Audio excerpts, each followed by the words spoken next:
God damn it, Matt. Well, I'm pretty sure that made it live. We've been live for 3 seconds now. So, what's going on, everybody? Matt and Dennis here for the round table. We've got a special interview for you guys today. And Tim, I am, as you probably know, horrible at saying last names. So, why don't you tell me how to say your last name, and then I will repeat it back. Yeah, Reaver. Okay, it is Reaver. I just didn't want to say Tim Reaver, and then it'd be like, no, it's said Rever. I'm like, son of a. So Matt's Tim, one of those guys where he meets somebody at a party and he's like, "Hey, can you pronounce your name again for me?" And they're like, "Smith." Yeah, I'm just like, hey, bud. That's just how I do it. It's easier that way. So Tim Reaver, who won the Roundtable Redraft League this year, is joining us here today. Tim, how are you doing? Thank you so much for taking a couple minutes out of your day to join us. I'm doing well. I'm happy to be here with you guys. All right. So I don't know how happy I am for you to be here, considering it was me you beat in the finals, and my team just took a complete crap.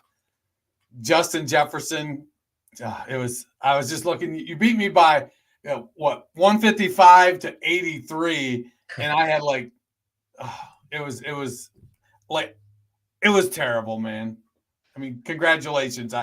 Was that all audible? I thought I was just saying congratulations. No, yeah, that was. I mean, if you would have said it was like 155 to 140, like maybe 155 to 80. I mean, I don't know. Tim sounds like he could have benched a couple players and still won that one. So I mean, I got 1.3 points from DK Metcalf, 1.2 from Joe Mixon, still 2.5 from Justin Jefferson. I don't know. That's still a pretty big defeat. But Tim, you won. You beat all of us. My team sucks, so beating me probably wasn't that difficult. But as Dennis just mentioned, you beat him in the championship to win it. What was your biggest challenge this season? Man, honestly, and I know we're going to talk about it in a little bit, kind of my future in fantasy, but trying to balance as many teams as I signed up for. I was in the Scott Fish Bowl this year. And trying to balance all these different teams on different platforms while having two young kids in the house. That was my biggest challenge by far. But I was lucky that I had a pretty decent draft. So I was able to keep transactions at a minimum this year and really just make sure I was logging in by Thursday to set a lineup every week. Man, I can't tell you how much I resonate with that right there. How many teams did you have?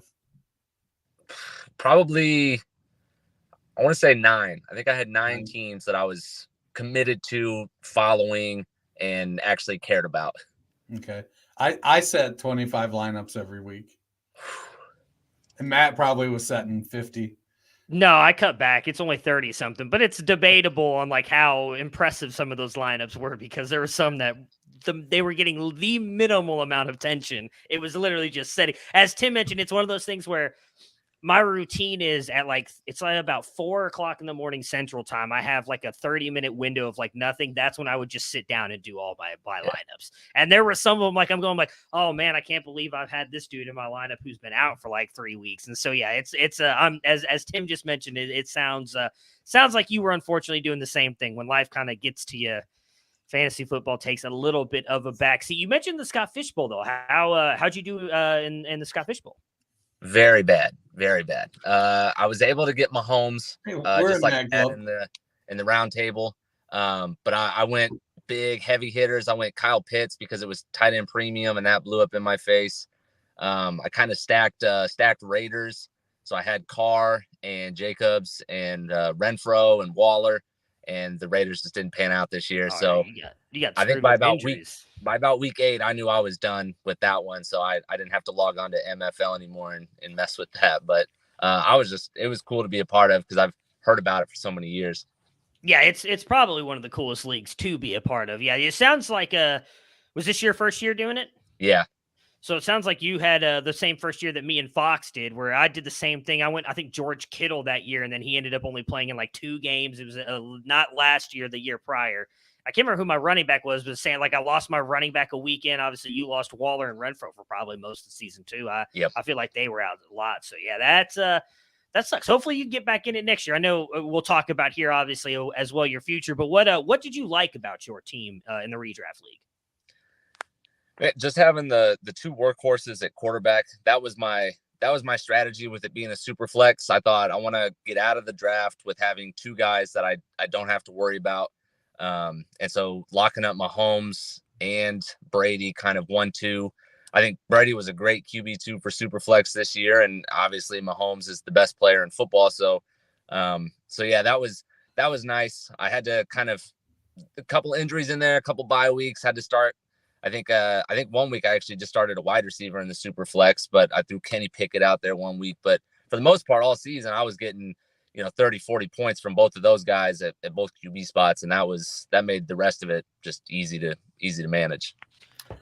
Looking at his team from that championship game, I scored 83 points. His two quarterbacks scored 72 points. So his quarterbacks were crushing it. I imagine you took Mahomes in the first. Do you remember where you took Brady? Second. Oh, okay. So you doubled up quarterback right off the bat. Okay, yep. Nice. I wish I would have done that. I don't think I did. I don't remember how my draft went, but I know my team sucks. So how did you do in some of your other leagues? We just mentioned Scott Fishbowl. You said that you're in 9 of them. Obviously, you won our league. Any of the other ones pretty fruitful for you? Yeah, so a guy you guys know, Matthew Fox, we started up another dynasty league. Ironically enough, being a Titans fan, I still joined the league, even though it's called the Ryan Tannehill Sucks League.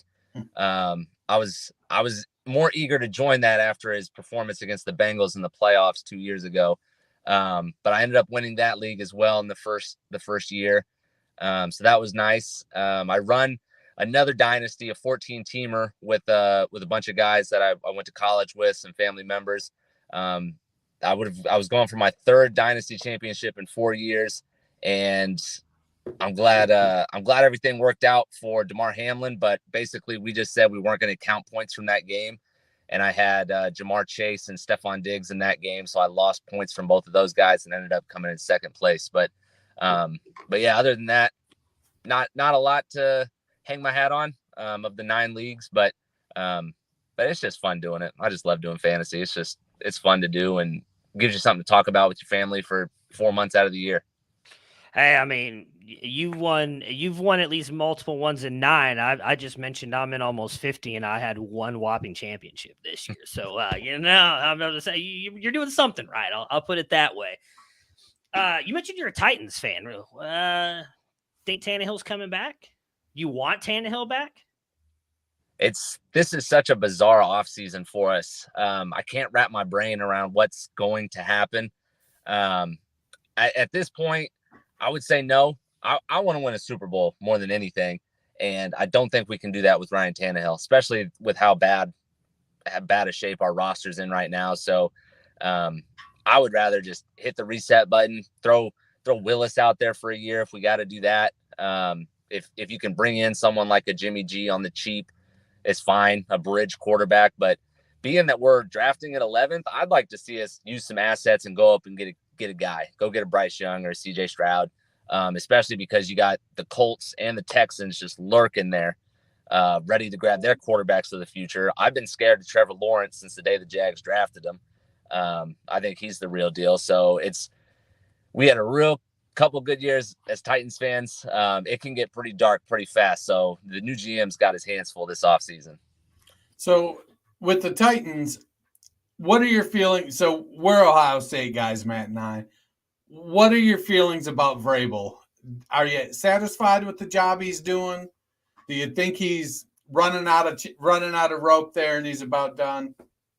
No, I think Vrabes is the real deal. That was one thing. When we made it to the AFC Championship game, we lost to the Chiefs. That's done because I live in Kansas City, so all my friends, pretty much all my family, all Chiefs fans.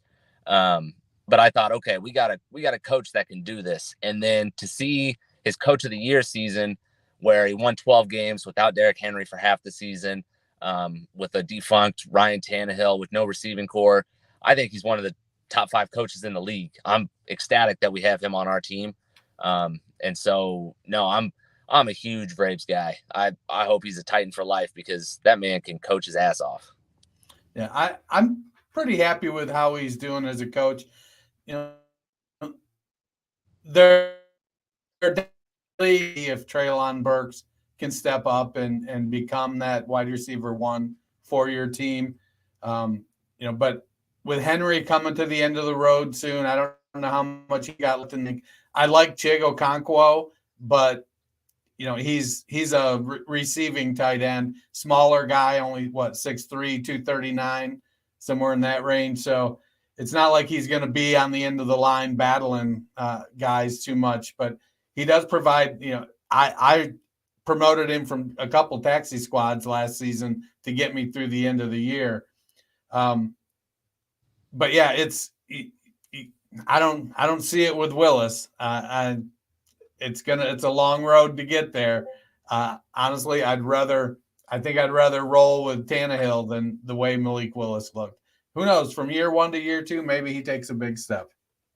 Yeah, and honestly, like I said, the way the roster is constructed, we'd be fortunate to compete with the Jags for an AFC South title next year. We're not in the Super Bowl window anymore. So yeah, and the way our cap situation is, we just cut, Lawan, we cut Robert Woods, cut Zach Cunningham. So we got under the cap finally, because 23 was going to be a mess for us, but 24, I think we have the 8th most cap space after this year. So I'm guessing it'll probably be kind of a reset year for us. No matter who we roll out at quarterback, probably looking at 7 to 9 wins, somewhere in that range, and just trying to cling on to a wild card spot, something like that. So I thought Malik Willis looked good against the Chiefs, considering he was throwing to a bunch of scrubs and practice squad guys. But yeah, as the year went on, he didn't seem to improve. He kind of seemed to regress. And when they benched him for Josh Dobbs, I thought that's it. He was probably a John Robinson guy. So when they fired John Robinson, Vrabel didn't have any need to play him anymore, and they put a journeyman quarterback out there with the playoffs on the line. So it kind of told me everything I need to know about Willis. Well, hey, if you want to rebuild quick, there's going to be a lot of good quarterbacks in that class next year. So maybe you guys just do what you can this year, load up on some picks, and draft a quarterback next year. Would you be in favor of, say, I know you just mentioned, you'd rather them get a Stroud or Bryce Young, but if those two are gone and they can't move up, would you be willing, or would you be happy if they took like a Will Levis or an Anthony Richardson there at 11 if either of them fall? Man, a buddy of mine, we kind of root for the Florida Gators on the side, and we watched all their games this year, and both of us just thought we couldn't believe Richardson was entering the draft, because he just did not look good against SEC talent. Now that I see he's projected to go top 10, it makes all the sense in the world from a business perspective that he comes out. But with those two guys, I mean, they're lottery tickets. They both have a Josh Allen comp, because every quarterback gets a Josh Allen comp these days. And I don't know. I would rather, if they don't move up and get the Young or Stroud, probably just continue to rebuild the roster. Our offensive line was by far the 32nd best offensive line in the league. Retool the receiver room, and then go after a Caleb Williams or a Drake May next year. All right, so you mentioned we were going to talk about this a little bit, so here we are. This is going to be this was your last year in fantasy. What are you moving on toward now? Yeah, just stepping, like I mentioned earlier, with my kids, stepping kind of full force into fatherhood there, and realizing that 2 little kids, they take a lot of energy out of you. And my thing is, if I can't do something all the way, then I probably won't do it. So rather than miss lineups here and there, or miss out on the waiver wire, kind of just going to step away from fantasy for a little bit. I'll probably keep one league that I've been in since I was 9 years old. But other than that, yeah, I'm just going to retract it. And I'm hoping, I'm waiting for an admissions decision, but I'm hoping to start my doctorate as well this summer. So that would be a very exciting new chapter that unfortunately would just kind of leave things like fantasy football in the rear view for a little bit. So do you mind if I ask what your doctorate's going to be in? Education administration. Okay. Very nice. Yeah, I feel like that's a tad bit more important than fantasy. I could be wrong, but I feel like that is. So Matt's got one more on here for you, and I don't oh, okay. I thought he was asking something else. Do you feel like Elway and Manning, I don't know why he went to Denver Broncos here, or they were at least at a time, walking away on top? You mentioned winning a couple of your leagues here right at the end. Is that the real reason you're walking away? It's like, I don't need to come back. I've got my Super Bowls. I'm good to go. It made the decision a lot easier. I kind of started thinking this way around midseason last year. And so when I was able to win off a couple of these championships, I was like, you know what? I think that's a good way to go out. No ill feelings and just going out on top, remembering that I was all right at this fantasy football thing while I was doing it. You'll be back. They always come back. No better way than to go out on top. Before we get you out of here, I'm gonna get a very early prediction from you. 2020, what is that gonna be? 2023 NFL season? I always get this mixed up. Yes, 2023 NFL season. Who's your MVP and who you think wins the Super Bowl? Oh gosh, until it's not Patrick Mahomes, it's going to be Patrick Mahomes for me. Like I said, just living here in KC, the man's like Jesus around here. I can imagine. Yeah. It's pretty cool. The Chiefs do training camp at Missouri Western State, which is my alma mater. Shout out to the Griffs. So I get to see them early and often, starting in August. So I'll go Mahomes for MVP again. My pride won't let me say the Chiefs will win the Super Bowl, though. I'll probably go with, let's say the Eagles next year. Say they get over the hump. I'm a huge A.J. Brown fan. I think I've cried all the tears I can cry that he's gone now. So I'll root for that guy and see if they can get over the hump next year. Nice. I was hoping you were going to say the Cleveland Browns, but it's okay that you didn't. I'm not too upset about it. Well, Tim, thank you so much for taking a couple minutes out of your day. Good luck with everything. And if you do decide to step back into the fantasy circles, you've always got a spot over here with us. Appreciate you taking a little bit of time. Have yourself a good weekend. Yeah, you guys too. Thanks for coming on. All right, so that was Tim. Won our redraft league, as I mentioned. Beat Dennis in the championship. What did my ass? What did my team even do? I don't remember. I'm almost positive it was bad. I figured since you've got it up, you can let me know, because I thought it was bad in the dynasty league too, but apparently I made the playoffs. You were 5-9. So not great, not horrible. I wasn't in last place, right? That's all that matters. No, you were not in last place. That's all that matters. Staying true to the brand. Just don't get in last place. You were in 11th place. Hey, it's not last, though. That's all that matters. It's a 12-team league. It don't matter where, as long as it's not last place. That's all I care about. So there's not a... Oh, go ahead.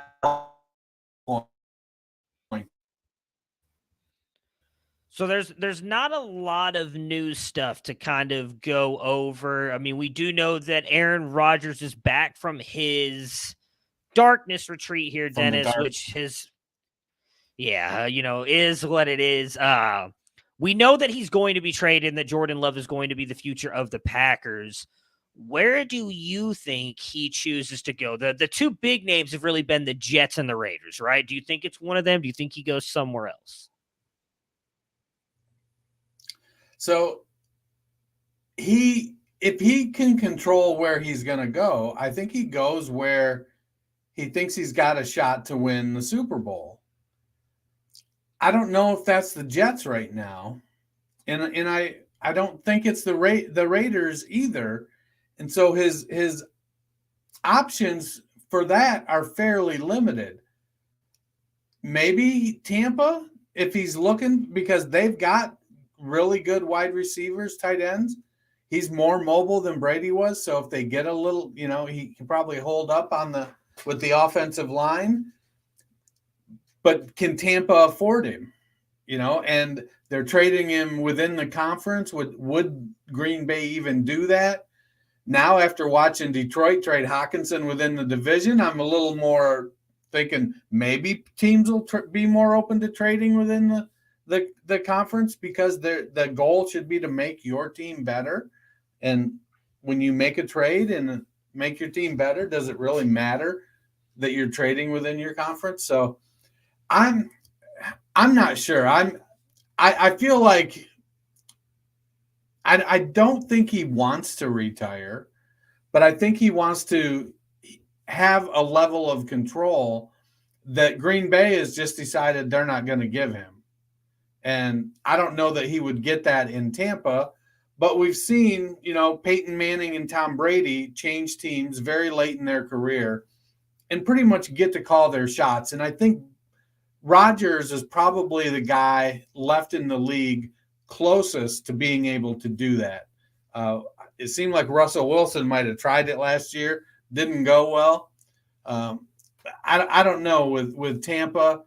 They just, to me, I feel like Mike Evans, Chris Godwin give him the two best receivers, the best receiver pair I think he may have had in his career. And they've got a good young tight end in Cade Otton. They've got some depth. Their thing is more salary cap issues and being able to fit him under the salary cap.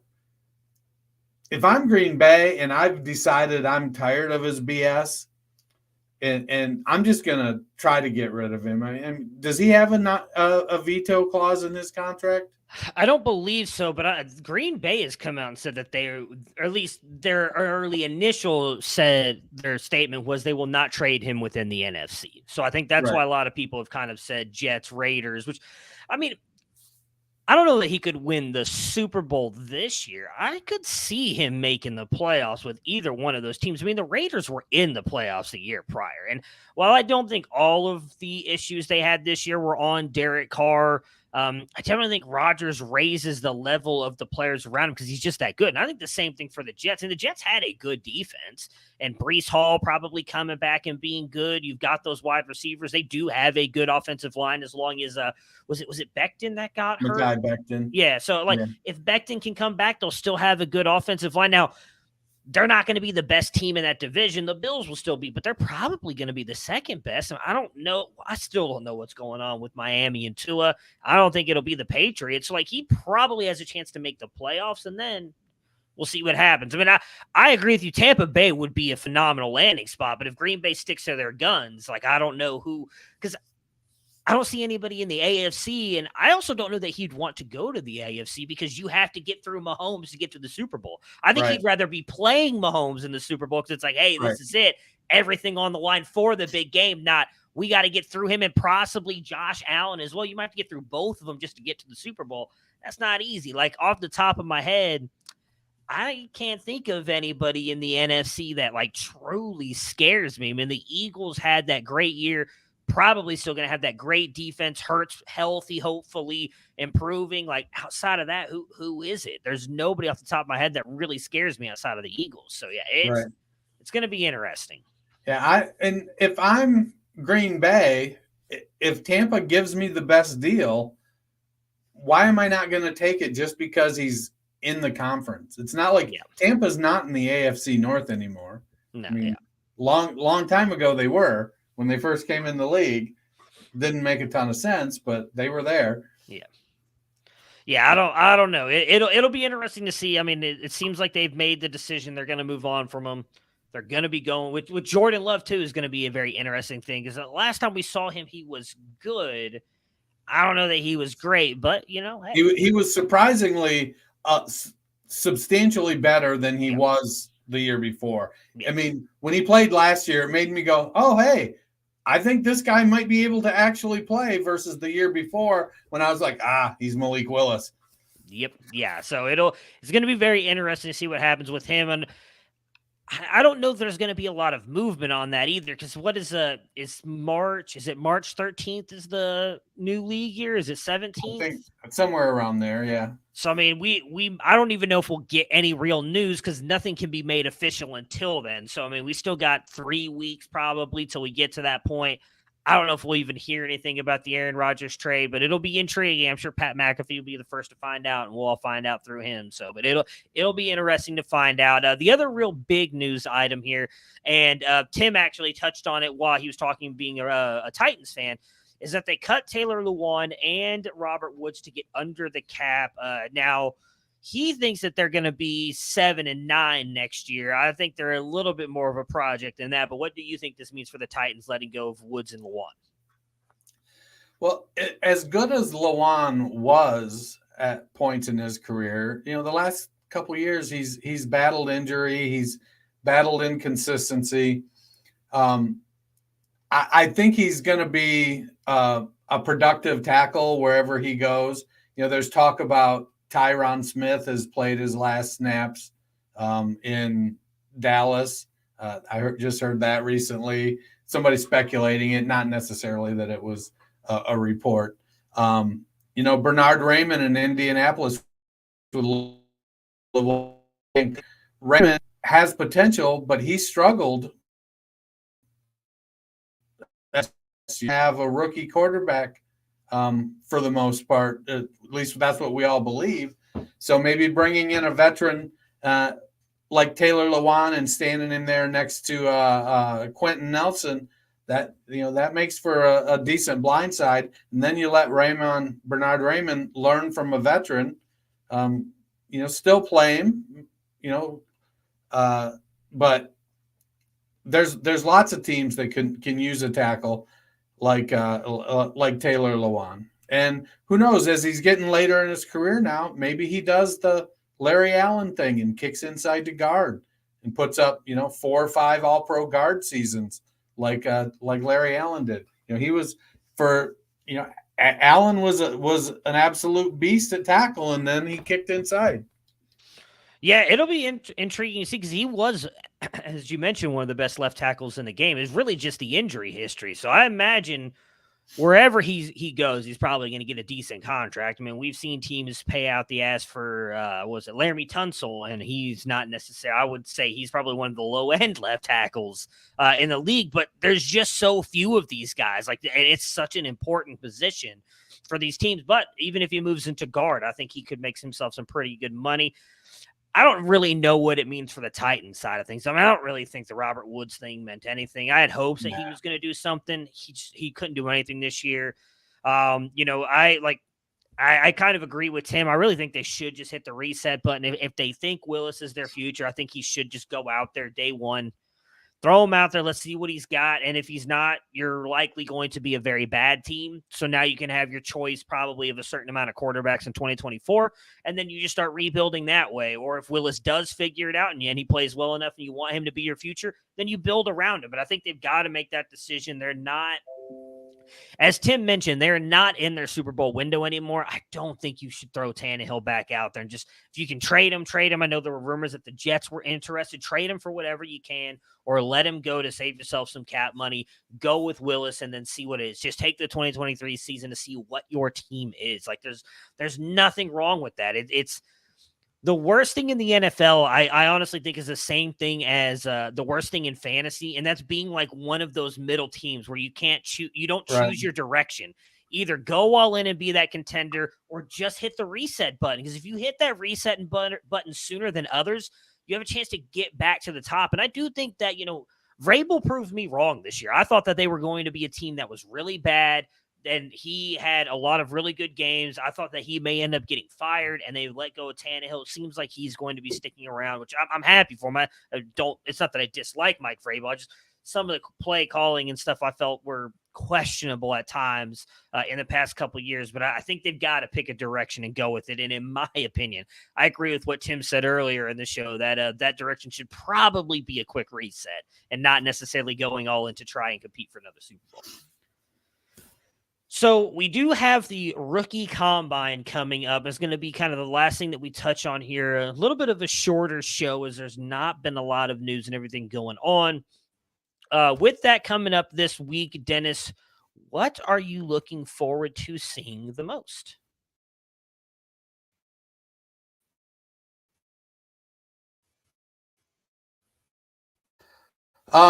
Could you repeat that? Because you cut out a little bit on me. I think my internet's a little fuzzy. Oh, my bad.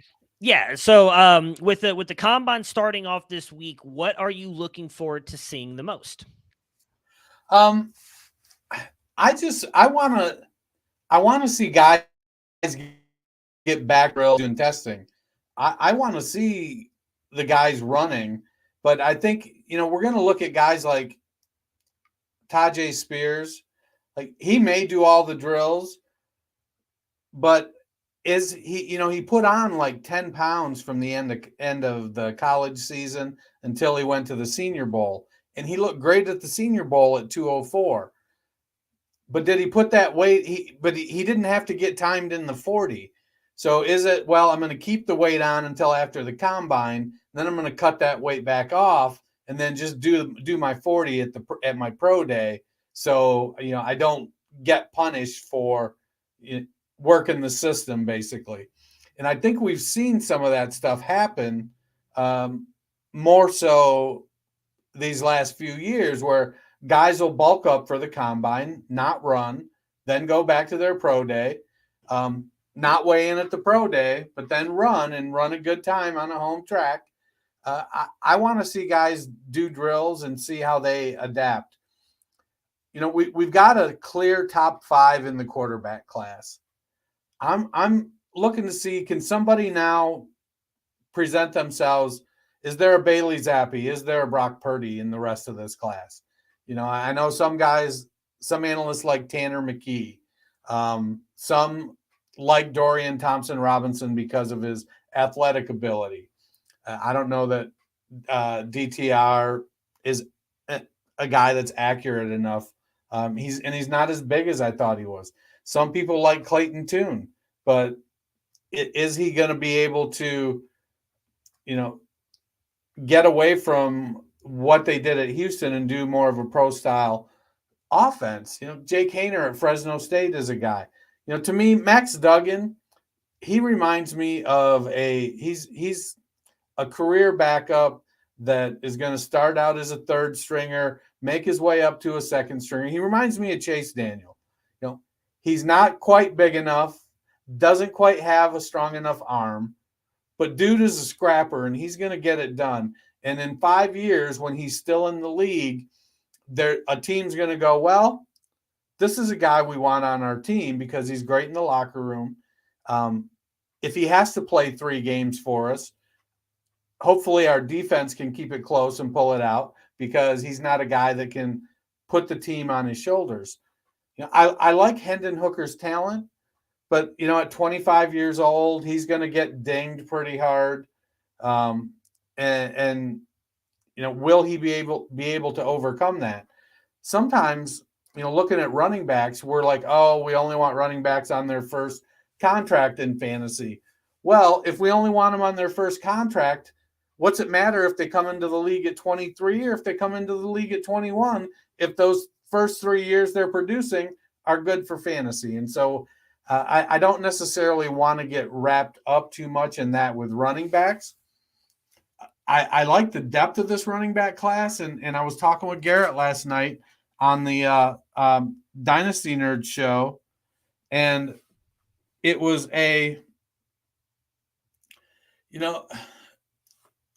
looking at I was telling him, we've been doing these mock drafts and we've just released version 5.0 and we've only done 2 rounds of each draft. Well, now we're getting to the point where we're combine starting. Our next one coming out is going to have 3 rounds. We need to see, we've narrowed down like who the top 20, probably top 28 rookies are is how the Dynasty Nerd stuff. But is Dwayne McBride or Kenny McIntosh, are these guys going to start to make a rise in the running back class? Will they establish themselves as the third tier, fourth tier? Can they make that move? I wasn't big on Evan Hull. I'm a Big Ten guy. I've seen him play. Dude looked great at the Senior Bowl. He looked like he belonged. Chase Brown did not look like he belonged. But then again, do we take 1 week with a team that you're not used to, and a scheme you're not necessarily used to, versus 2 years at Illinois? I want to see some of that. Wide receiver, I'm looking forward to seeing A.T. Perry. He didn't get invited to the Senior Bowl because I don't think he's a senior. But the dude, definitely he's not a senior. I got his stats here. I forgot. But in the last 2 seasons, he caught 152 passes for almost 1,300 yards and 26 touchdowns at Wake Forest. He's big, 6'5". I'll be interested to see if he actually measures in at 6'5". On Sports Reference, they have him at 6'3" or 6'5", 205. If he can check in at 6'3", 205, and he can run reasonably well, I think he's going to end up being a guy that rises in rookie drafts and maybe even NFL drafts. I want to see if Jackson Smith and Jigba can run under a 4.5. I don't need a 4.39. I don't need a 4.41. I need a 4.48, 4.49. That's just, he's such a good route runner. He doesn't have to run 4.3 or 4 low 4.4s to get open, but if he runs over a 4.5, he runs a 4.55, a 4.58, that's going to scare some people away. Yeah, it's going to be intriguing because there's a lot of questions. I mean, JSN's a big one. It seems like none of the quarterbacks, at least the top guys, are really going to do anything. A lot of those guys have already kind of come out and said they're not throwing or anything. So it does give those guys that you mentioned, the DTRs, the Clayton Tunes of the world, a chance to impress at the combine because they're going to be the ones doing all the reps. For me, the main thing I'm looking at is the running backs. It's such a deep class, and I think outside of Bijan, a lot of these guys are fairly close together. So I really want to see what these guys run, if they do run, what they measure in at, how they do in the drills. It's not really going to shift anything major for me, but I do really just kind of want to watch and see what those guys are able to do. Because I said, a lot of those guys are grouped fairly close together. What will be intriguing is, as you mentioned with Tajay Spears, weighed in at the Senior Bowl, probably doesn't, or maybe does he weigh in at the combine and then not weigh in, as you mentioned, at the pro day. I'll be very curious to see how many of these guys maybe don't run their 40s here and try to do it just at their pro day. I mean, it seemed like the track was a little bit juiced last year. I wonder if it'll be again this year. I mean, there was guys running time. Like, I love Breece Hall. He is not as fast as Jonathan Taylor. I believe he actually tested faster than Jonathan Taylor. So maybe those guys are incentivized to actually run their 40s at the combine because it's a little bit of a juice track and not run at your pro days. It's going to be very intriguing to see who does and doesn't do stuff, but I am very intrigued to see that the wide receivers as well, just because, I don't know how many of those guys are going to do anything. I don't even know what JSN will do. I would not be surprised if he doesn't do anything and then just does everything at the pro day. Like, it's going to be very intriguing to see who does and doesn't do stuff, because I actually think that could end up hurting the combine a little bit if a lot of these top guys continue to opt out of doing these drills and testing stuff and just wait to do it at their pro days. Well, I think JSN's going to have to do – I feel like there's going to be pressure for him to do a little more because he had one season of production and then he was injured. And as good as that production was, the question's going to be, is he a one-year wonder? So I feel like he might do a little bit more than top-end wide receivers have done in the past. But also I think that, the other two top receivers, Jordan Addison and Quentin Johnston, I feel like if JSN does more, it may put a little pressure on them to do more, because while they're the top of this class, if you combine, 2 or 3 classes together, the top of this class doesn't necessarily measure up very well. And so they're going to have some things to do. A guy that intrigues me is, and it's because of my bias against small wide receivers, and not just short wide receivers, but skinny wide receivers, is Marvin Mims. 177 pounds. I think he's 5'11" or 6 foot. I'm starting to convert a little bit because of how good Devonta Smith is, but I don't think we should be comping Marvin Mims to Devonta Smith. I don't know that they're necessarily similar enough, but can he, is he going to put on a little bit of weight? Can he carry it? How well will he run if he does? I have a question, though, about a guy. 3 years ago, there was this stud young wide receiver at, I think, Texas A&M, like something Demas or something like that. Damon Demas, yeah. Yeah, whatever happened to him? Because I couldn't quite remember his name, and there's that Dante Demas at Maryland, and every time I see that, I go, I don't think that's the same guy. What is that dude's name? No, Dante Demas, I really hope he does well at the combine. Did he get invited? I honestly don't even know if he did. I think he did. Okay, I really hope he does well. So he was a guy who, before we get into Demas, he was actually getting a lot of first-round draft capital buzz last year, how good he was playing with Maryland, and then he completely, unfortunately, obliterated his knee. He had a catch, and then I don't remember if he got high load or if it was just one of those weird tackles where the defender kind of came down behind him, almost like what we saw what unfortunately happened to Tony Pollard. But it was one of those things where his knee kind of bent the wrong way and he really kind of messed it up and just didn't quite have a great season this year. But I'm rooting for him to test really well at the combine. Demas was one of those guys where, it's hard to say what really happened to him.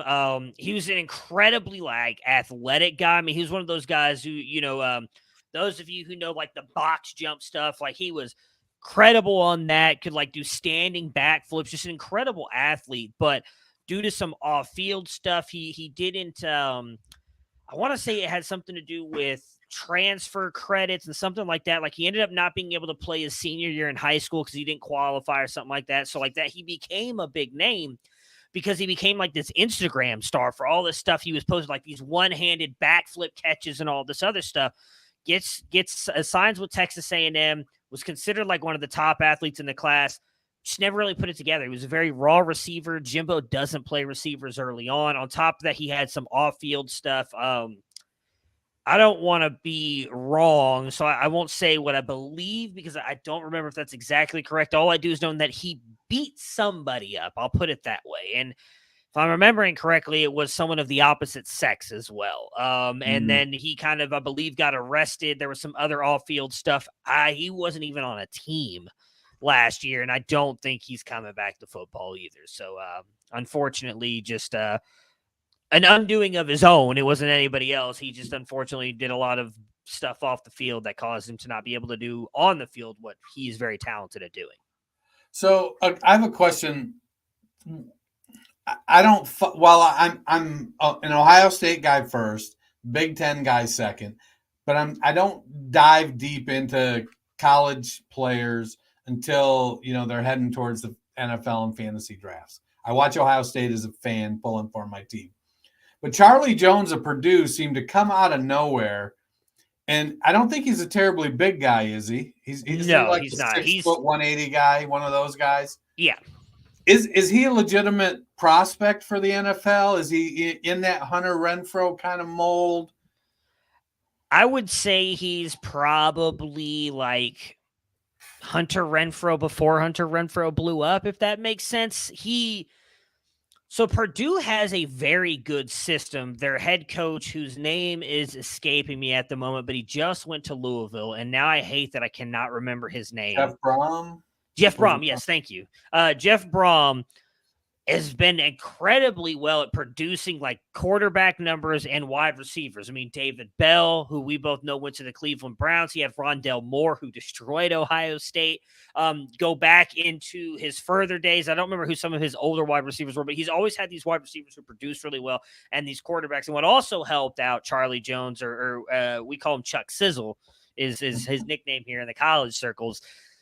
He was roommates and has known their quarterback, who I can't remember his name either now. Everybody's name is just jumping out of my head. Aiden O'Connell? Aiden O'Connell. I was going to call him It is Aiden. I was going to call him Adrian O'Connell for some reason. But yes, Aiden O'Connell, they were like roommates and like best friends for a long time. So they had that chemistry. He targeted Chuck Sizzle a ton. So I think he's an intriguing player. He definitely has some special teams ability as well. So I think that'll help get him on the field, but I don't know that I'd view him as like a real fantasy asset. Like I think he's a guy like if you have a bunch of picks, you want to take like a 4th round pick on him and just let him sit on like your taxi squad for a couple years to see if he ends up turning into like a Hunter Renfrow, you can. But I think like that's his absolute ceiling. And we've kind of seen that it's very rare for those guys to really hit that ceiling. So I'm rooting for him, but I don't know that he's going to be. And I could be wrong. I mean, the dude was unfortunately stuck in like offensive purgatory at Iowa for the beginning part of his career. So maybe this is the real Chuck Sizzle. We were finally able to see it in actual offense that was, above a high school level, because Iowa's offense is really bad. So I have a couple running backs that I'm intrigued by that are, not top end guys. One is Dwayne McBride. I'm just diving into him a little bit. Feels like he's got the size to be a feature back and maybe the pop. The other guy at one point had significantly more press behind him, but then he went, I forget which all-star game he went to. Maybe it was the Shrine Bowl. But then and he measured at 5'7.5" after being listed at like 5'11" and 210 at Minnesota, and that's Mo Ibrahim. Is I had one guy on Twitter be like, "Oh well, I was standing there. He's definitely taller than 5'7.5." And I'm like, "Well, I don't know. They put a ruler on him while he was standing there in Yeah. his socks. We'll kind of see." I feel like Ibrahim is a guy that is going to get it. He's going to get a shot to make a team, but I feel like the odds are going to be stacked against him. Though he's very, very productive in college. But McBride, who wasn't as productive as Ibrahim, feels like he's more the prototypical size style running back. Those accurate characterizations? Yeah. So for Ibrahim, I would think at best he's probably like a 2-down plotter. He's not a guy that's going to catch you many balls. And I mean, even if he is, say, 5'7", 5'8", he did it against the Big Ten. It's not like he was playing in Conference USA, right? I mean, he had some really good games against really good defenses in the Big Ten, which, I mean, you being an Ohio State fan, I know you just said you watch a lot of Big Ten football because you're watching Ohio State. I mean, a lot of those teams are built to run the ball and stop the run, and he still put up those numbers. So I think he can be an effective running back in the NFL, but I think he becomes like that touchdown vulture type. Like that's what you're hoping for at best. I don't know that he's ever going to be a guy you'd expect to kind of carry your team. For Dwayne McBride, what is going to be interesting for me is actually getting to see him in the NFL level because again, playing at UAB, didn't really ever have to play very good competition. The one game that he played really good competition was the Georgia Bulldogs. We actually played fairly decently. For me, when you look at like his profile and what I think he could do, I think you're looking at a guy who you like in Marlon Mack or like a Kerryon Johnson role. And I was a big fan of Kerryon Johnson. So like that's kind of what I see him as. Like we've seen him, like, I believe he's only caught like 4 balls in his entire college career. I don't know if you've got his stats up. It's not many.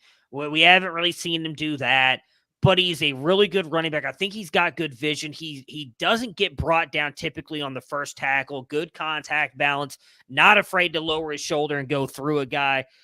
I was trying to pull up, what is he listed at, 215?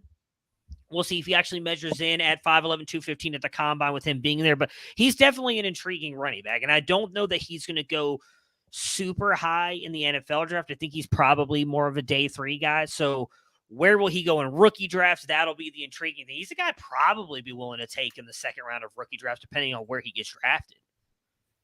Yeah, he's looking 5'11", 215. Yeah. He's rushed for 3,000 yards in his last 2 seasons. Yeah. With 32 touchdowns, caught 5 passes. Yeah, I remember it wasn't much. Like if you go look at his catching, like if you find someone that has the all 22, there's a couple good places like Caddies. Obviously, you guys have that stuff as well. And if you find one that just has his catches, it's literally like a 2-minute reel. It's only, I thought it was only 4 or 5. So, but yeah, he's a very intriguing running back. Like I said, for me, that's who he reminds me of. There's a lot of like Marlon Mack, Kerryon Johnson type of running back. So, but now Marlon and Kerryon both were good pass catchers. Yes, in college. Do you think is he on the running back spectrum of on one end Jordan Howard and on the other end David Johnson? Like where do you put him? Is he like right in the middle? Is he, or let's say not David Johnson, let's say Kenneth Walker, because he didn't catch passes in college either, but he seems to be doing okay at it in the NFL. So between the Jordan Howard and on the Howard Walker scale, like with Walker being 10, Howard being 1, I would put him closer 3 to Howard than I would Walker. While Walker didn't catch a lot, he still had some pretty nice catches at Wake Forest. I was just not really impressed with any of the ones that I saw at UAB. Again, that's not saying that he couldn't do it. As you just mentioned, they said the same thing about Kenneth Walker. Maybe he comes into the NFL, lands on a team that's actually willing to give him the ball a ton, and he proves us wrong. But if I had to put my money on one right now, I would lean more toward the Jordan Howard scale. But again, that's not necessarily a bad thing because he is a very good running back. we've seen a lot of these NFL teams are going to 2 down backfield. So I still think he could produce for you. Jordan Howard had some really good. I think he had multiple running back one season. So it's not a knock. Years were he was your perfect 2 to 3 year window guy. He was very productive those first couple seasons. How do you think Eric Gray's going to do? I have no idea. He had a really good senior season, but like maybe it's partially my own fault and like expecting too much out of him. But like after that freshman season at Tennessee, where like he didn't even really do much. It was that bowl game where like I believe it was I don't remember what it was. I know it was in Florida because it was like is it the Gator Bowl? I think it was the Gator Bowl. He got like the MVP. It was the Gasparilla Bowl, something like that. He got the MVP because I believe he returned like a kick or a punt for a touchdown. He had this nasty dead leg where like he dropped it and then went the other way and like just completely juked multiple defenders out of their shoes. Looked really good. Everybody was excited for him. Didn't really do anything that next season. Then he transferred to Oklahoma. This is back when Lincoln Riley was still there. We all thought he was going to be the guy. Couldn't do anything. Couldn't beat out Ramondre, any of those guys. And I just don't know what to think about him. He reminds me a lot of one player that I ended up falling in love with. And this probably... Can I guess? Go ahead. Go ahead. Trey Sermon? No, he doesn't remind me of Trey Sermon. This was probably right around the time we started doing these shows. I think he came out. I want to say I drafted him a lot in those rookie drafts. He ended up going to, he was a G5 guy. If I'm remembering correctly, I think he was Coastal Carolina, went to the Denver Broncos. Everybody thought he was going to be the guy. Do you have any guess? Denver Broncos, that would have been. It was about 4 or 5 years ago. Was it? I keep thinking, forget it's already 2023. It was like 2017, 2018. Yeah. D'Angelo Henderson. So everybody loved him coming out, thought he was going to be this. That's what Eric Gray reminds me of. I don't know that Eric Gray, his testing numbers are going to be very intriguing to me because like I don't think he's fast, but he's not slow. He's a decent pass catcher. I'll be honest, I've not had a chance to really dive into him. There are people that I do trust that have said that they were really impressed with what he's done this year. He's a guy that I plan on looking at here in the next couple of weeks. So maybe I could be wrong on him. I'm going a lot based on my previous opinions of him where I was not super impressed by him. So yeah, maybe, as you say, what some of the people you trust, their opinions, the guy who came to mind for me was David Montgomery. Okay. It doesn't have a ton of breakaway speed, fast enough, but good vision, can catch the ball, decent thing. He may be a little smaller than Montgomery. I don't think he'll have the draft pedigree Montgomery had, but nowadays I'm still adjusting to like what's the real draft pedigree. Yeah. Fifth rounders are strolling in and running away with starting job. So I think at this point, running backs, that's the thing too. I mean, I think you just got to pay attention and be like, my guy, Khalil Herbert, he got 7th round draft capital, 6th round draft capital. And he ended up, he could be the guy for the Bears this year. Like running backs at one position, I don't care about draft cap at all. I'm just looking at situation and what I think about, because I drafted Khalil Herbert in all my ones. I was just like, you know what, going to the Bears, think he's going to be fine. He's a good running back. Then ended up paying off. Now, sometimes that doesn't. Trey Sermon, who's the other one? Tyrion Davis-Price. Right. Two guys who got the draft capital on a team we want them to go to too, right? San Francisco, you're like, I want that running back. Neither one worked out. So there's definitely going to be some hits and misses along there. But it's going to be fun to see how they test and what happens with a lot of these guys. Yeah, I'm looking forward to it. Yep. All right. So that is going to do it for Dennis and myself. I believe you and Matt will be back Monday. I won't be here as I've got to get some stuff done for this freshman supplemental guide, but I'm excited to see what you guys talk about on Monday. And then we'll all be back together again on Friday where who would have gone Thursday? Thursday's usually running back wide receivers, isn't it? They're like kind of the first. I haven't looked closely at the schedule yet. So, But we'll be live while they're doing stuff because they switched it to nights, which also sucks. Like I like it because I get to watch it, but at the same time, I'm like I'm busy. Like I want to be able to watch it. But we'll be live as that stuff's going on. It'll be fun to talk about and see how some of these players are doing. So outside of that, Dennis, sitting around listening to this weekend, getting some honey-do list stuff done. It's supposed to be beautiful here in Texas. I don't know about Ohio. It's supposed to be beautiful here in Texas this weekend, and wherever you are. Hopefully it's beautiful, and you're listening to this. What should you stop really quick and do? Well, go to your favorite podcast, search Fantasy Football Roundtable, click that subscribe button, download, listen, give us a review and a rating. We love that stuff. It helps us out. Just can't wait. Looking forward to hearing what you guys think. Absolutely. Everybody have a great weekend.